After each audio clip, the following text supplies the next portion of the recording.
Alright, today we'll be tearing down a 2000 Kawasaki Prairie 400 motor. This is the automatic motor. You'll notice they've got the clutch assembly over here with the belt. You've got your drive clutch and your driven clutch. So we'll pull this motor apart, start with the head, recoil, stator, pull the clutches off, intake boot, output shaft here. We'll just disassemble the entire thing. This is one of the dirtiest motors I've probably torn apart, so kind of bear with me on tearing it apart. Generally I try to clean them up really good, but this one was so dirty I don't even want to spend the time to clean it up. I was told this motor is good, so we'll kind of see. We had a fire as to why we pulled this motor apart, why we pulled the four-wheeler apart. But you want to just kind of pulling hoses off here, get everything out of the way before we start pulling major engine components off. You can see here it got hot, this wire did. Intake boot there.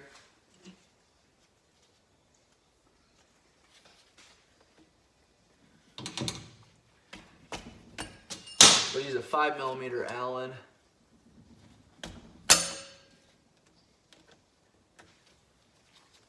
Pull this off, 2 Allens on either side.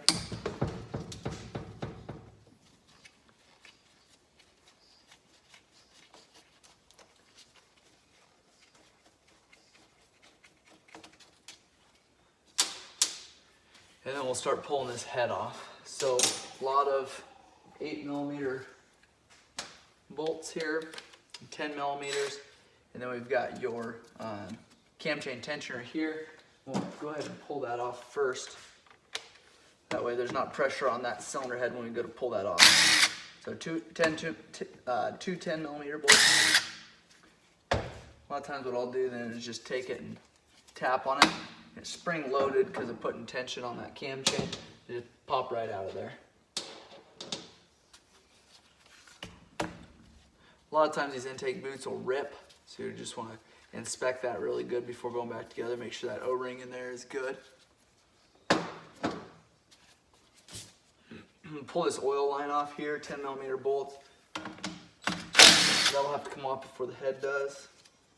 And those oil lines kind of run all over, but if we just loosen it up, we'll be able to move it out of the way.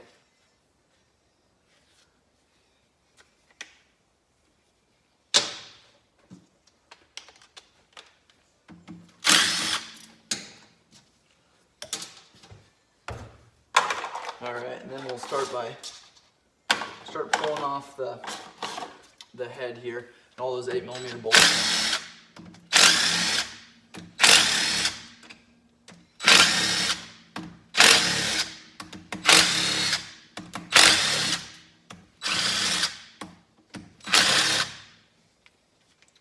That one wouldn't have to come out.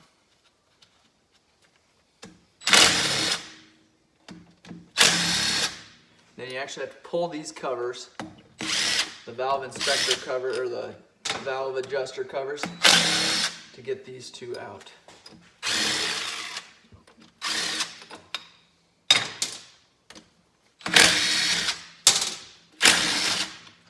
Alright, then this head cover should be ready to come off. And what I do, I'll take a hammer then, just tap on it. A lot of times that'll break that seal. Shouldn't have to tap hard. I see I'm missing one here, pulling it out. A lot of times I'll take and tap on it a couple times just to kind of see how loose it is. It should pop up fairly easily if it's indecent, if it's loose. So, and kind of inspect it again. Make sure there's no spots where it's catching. This is aluminum, so just be really careful with it. If you have to pry anywhere, make sure you pry in a spot that's not going to damage. Gasket area.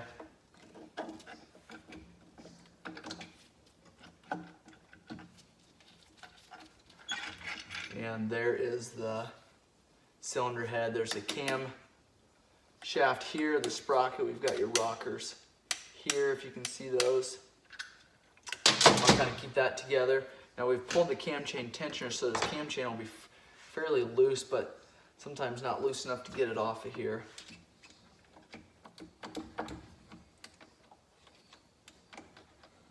We'll see if this one will be easy enough here, if we've got to pull these cam chain bolts, which I think we're going to have to do. So 10mm bolts there. And what you'll do is do the one that you can see on top here, and then we'll spin that motor, and you want to be careful doing this. You don't spin too far, then you'll be able to pull that other cam chain sprocket bolt. Now you'll be able to kind of just let that sprocket down and pull the cam shaft, and then take the cam sprocket out of there. So we'll just let that cam chain dangle there. If you're not pulling that motor apart, you don't want to just let it sit there, it'll fall down in there. If you're just pulling, say, a cam or something, you want to make sure that cam chain doesn't drop. And if you want to put pressure on it too, otherwise it could potentially come off that sprocket down in the bottom. Then you got to tear into that. That's if you're just doing something at the top end. Where we're going all the way down, we'll just let it drop in there. Now we're going to pull the head next. We've got 12mm bolts and 14mm bolts.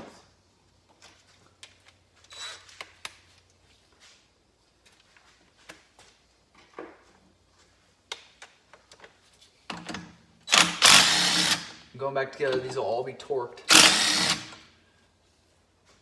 Check your manual for those specs.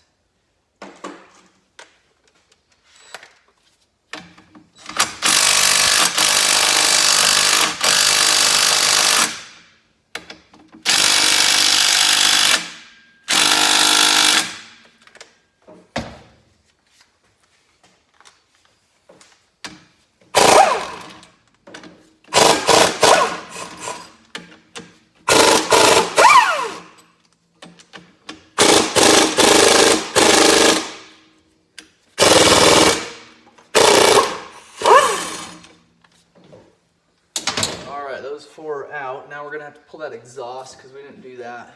The exhaust actually broke. So we haven't done that yet. We've got...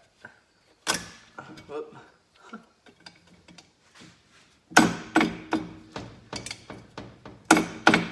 Just going to do that now while that head could be held down a little bit.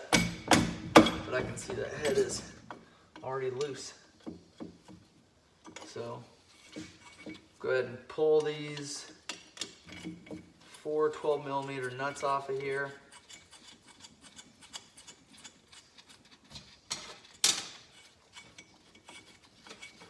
To pull this head pipe. And again, if the motor's already out, obviously this is already going to be done.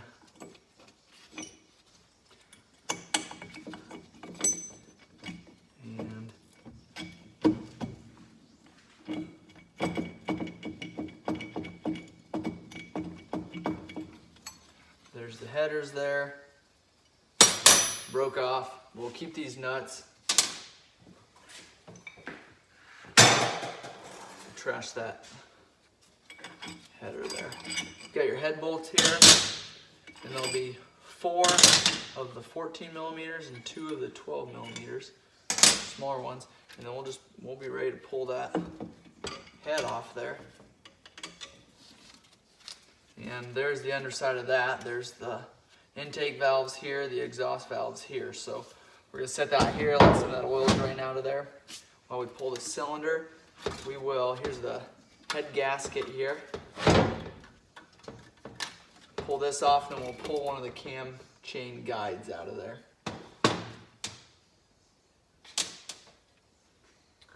Gaskets, just throw them, you don't want to reuse those. Take out some of this dirt here so I can see what I'm doing. This is incredibly dirty. Now we've got 2 8mm bolts on the cam chain side of that cylinder. I'm taking, those are 8mm bolts, so pull those off of there, and I think hard to see with all that dirt, but I think that might be all 4, yep, bolts there. Now, before we get too far up, I'm going to clean some of the dirt so we don't drop a lot of this dirt into the motor. Still drop some, but we'll clean it up, so not a terribly big deal. But we're going to pull this radiator hose as well, so let's see, flat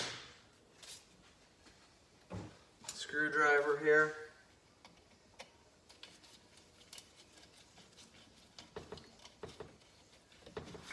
Pull this radiator hose. A little bit of coolant left in there.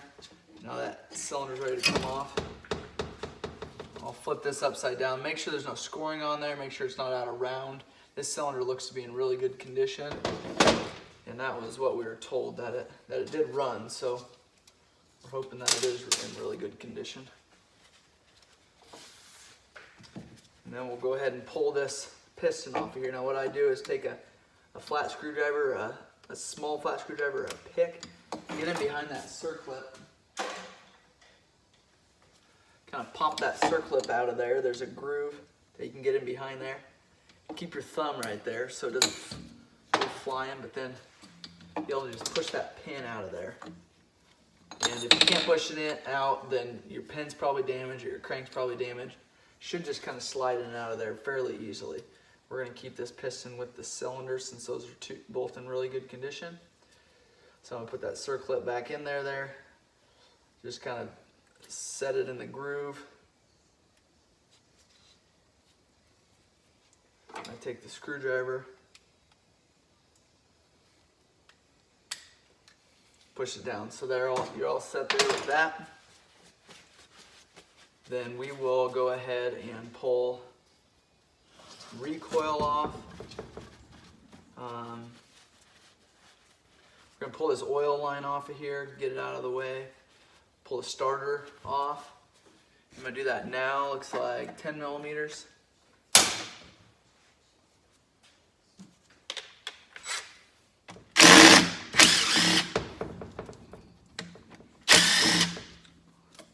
And then we've got your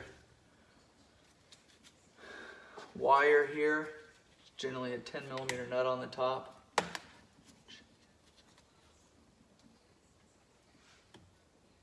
This is just, dirt's just everywhere.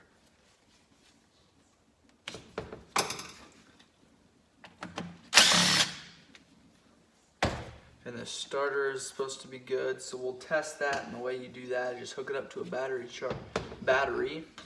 battery, and turn it over. If there's no noise or grinding, or if it turns over, then that battery is good. So we'll go ahead and pull this oil line and try to get some other stuff out of the way before we pull that starter completely off. 8 millimeter, kind of holding that on.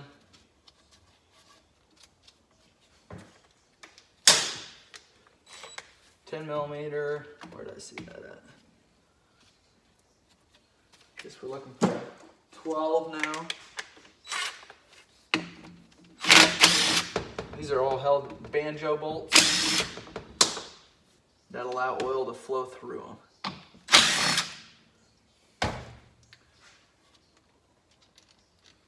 There's both oil lines off right like that.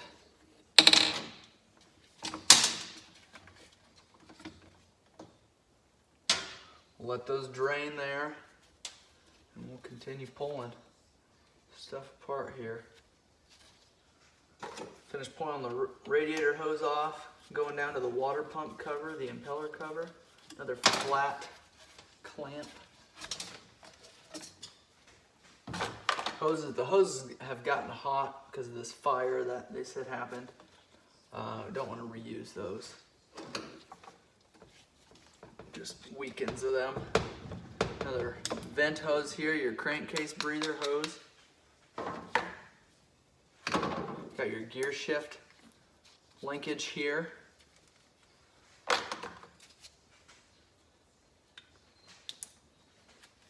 If you're putting this motor again together, you do not want this motor to be this dirty. We've got two sensors here. Let's see, these are 14mm sensors.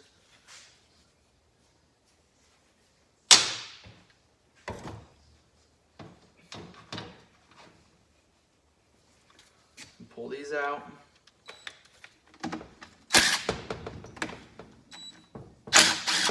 I'm going to guess neutral and reverse here.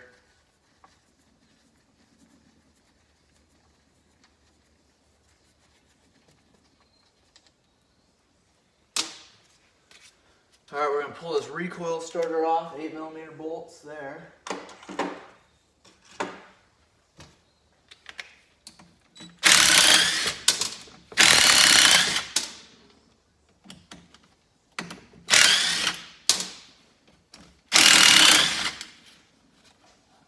Four of those. This recoil is good. Pull it. Make sure that arm comes out of there. When you pull it, then you know that's good. Recoil cup here. It's a 19mm.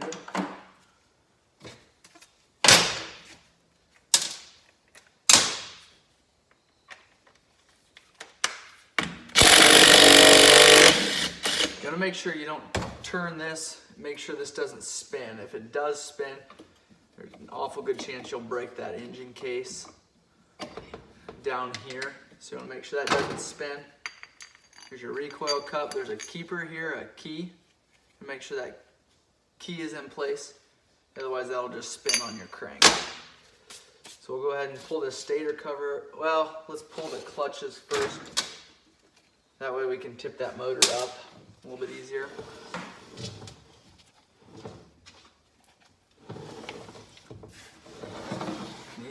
This cover is held on by 8mm bolts all the way around.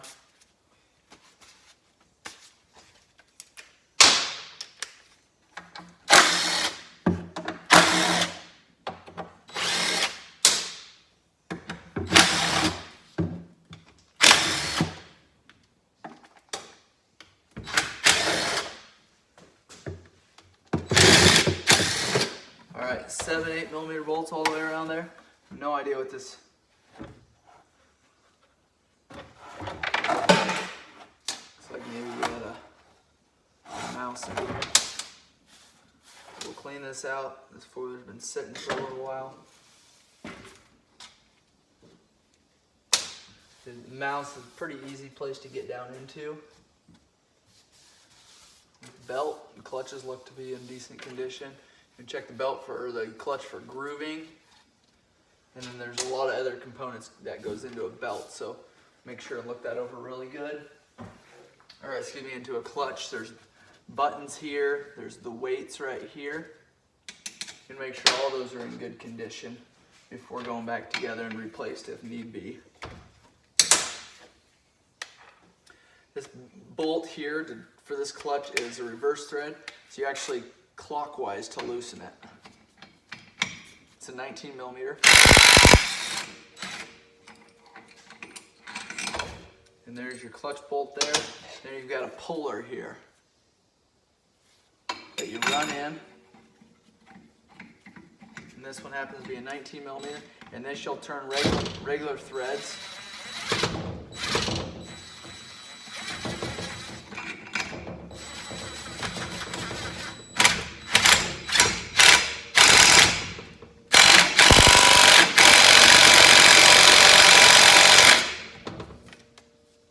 Sometimes these are a challenge to get off.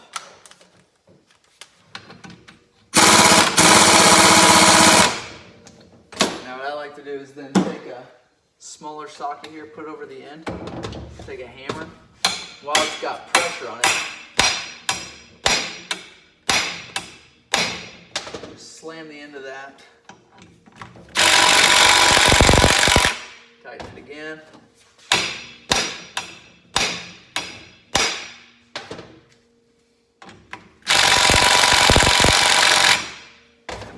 To go get a bigger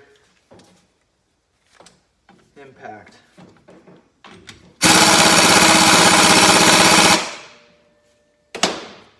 Alright, for now we'll leave that. We'll grab the 14 millimeter, pull this clutch off. Again, same way, loosen it clockwise, so that's reverse threads. They do that so when if these clutches were to break, this belt was to lock up, it would tighten these bolts instead of loosen them and go flying off. This one here, you don't need a puller, it just comes right off. To get the belt on, a lot of times you can put it over the front clutch and then walk it around the back. If you can't do that, a lot of times the easiest thing to do would be pull that front clutch. Since that front clutch goes all the way down, the belt goes all the way down on it, this one stays pretty wide, so you've got to get long ways around to get that belt started. And that's why you would start by putting on this clutch and then walking it around. If this clutch was still on there, these splines got to be lined up. Put it on here and walk it around this way. And that will suck that belt down into the clutch, allowing you to be able to get it on. If you're not able to get it on that way, say you've got a heavier clutch spring in there or something, just pull this front clutch, put the belt around here, put the belt in here, and then push that on. And this is no special tools to put it back on, but to take it off, it does require special tools. So we'll continue to work on this here. This belt actually looks good. You don't ever want to buy a used belt. That one looks like it's in good condition. We'll pull this shift linkage here. That's a 10 millimeter.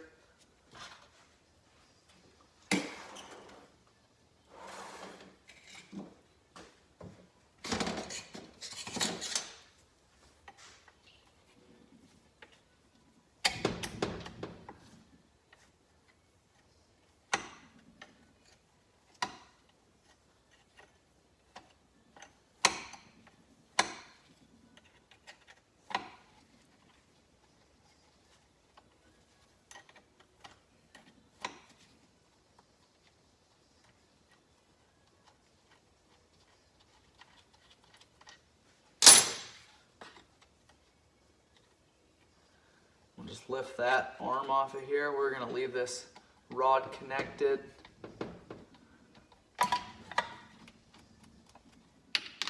Going back together, a lot of times there's a dot on the top of these. This one there is. So that dot is going to be lined up with that groove there. Just going back together, that's the tip there.